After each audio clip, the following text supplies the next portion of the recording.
you need to look at your investor base first, and we've got a lot of very large institutional investors in Japan, but we also have a lot of large institutional investors in the US and Europe, and actually in the rest of Asia. So, although you're a Japanese company, headquartered in Japan, you're listed on the TSE, and we do have an ADR listing in New York on Nasdaq as well.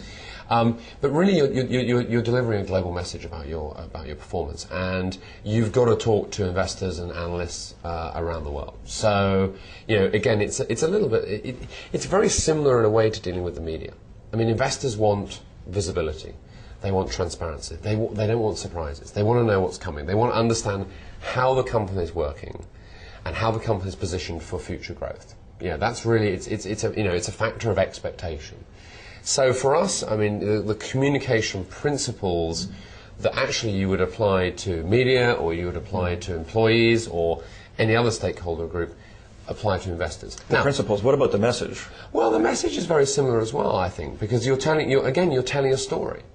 You're telling a story about growth, hopefully, about value generation, about sustainability. Now, investors want to know maybe some more specific details concerning the balance sheet of the company, or the financial metrics of the company. They want to understand perhaps a little deeper about strategy. They want obviously all the time future visibility, what's going to be happening in the future of the company. But fundamentally, they want transparency. They want visibility about what's going on in the company, and the crossover between the analyst and the investor community and the media and employees now is getting increasingly, I would say, porous. Information is flowing between the two much faster, and each group is influencing the other in a much more profound way. And these days, of course, there is a certain rising belief that the extent to which a company is sustainable will help ensure and secure its future return on investment for your shareholders. Absolutely, absolutely. I mean, shareholders want to know that if they're going to invest in you, you're going to be around in 20 years' time. Right. It's very interesting. We've seen a rise in the number of private shareholders we have in Japan. People are investing in us, A, because we've got a very healthy dividend policy now, but B, because we're a good place to invest money long term. Interest rates are very low in Japan, so we're giving a better return than sticking the money in the bank. Right. Now, for a shareholder, that's a very it's interesting. In a big business like the auto industry, we talk big numbers. We talk millions of cars a year. We talk billions of dollars of investment. We talk very big numbers. But actually, it does come down to individuals, and it does. I mean, when you sell a car to an individual.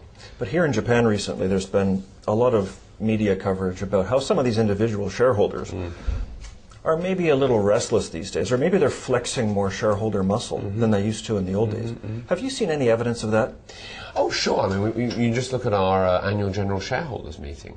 The attendance is very high these days, and people come and they want to know what's going on, and they have a great interest in the companies in which they're investing.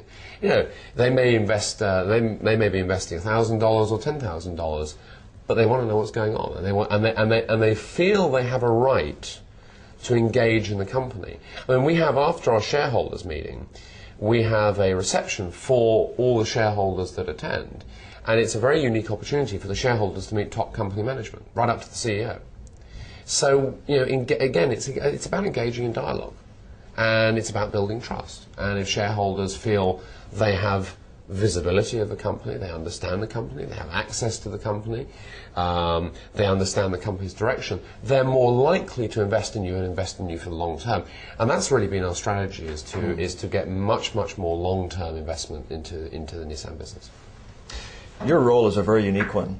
You have a global communications mandate, and that global communications mandate is managed by you from Tokyo. What's it like for you in the unique position of being a foreigner working for a profoundly Japanese company here in Tokyo doing corporate communications? Does that present any unique challenges or opportunities? Oh, sure. I mean, I think in general, communications as a science is less well advanced in Japan than it is perhaps in Europe and the United States. I mean, the understanding, or I would say the global standards of communications, which are now driven by the global media, Yes. have taken longer, I think, to take hold in Japanese corporations than they have perhaps in American or European corporations. However, there is change happening. And, it's very easy to forget with all the excitement and noise about China and about India and the other BRICS countries. Japan is still the world's second largest economy. Indeed. It still drives, it still plays a very, very important role in the global economy. And its industries and its companies still are very, very significant players in the global, economic environment. So Japanese corporations, the smart ones, are getting wise to this. And I think the communication standards are improving.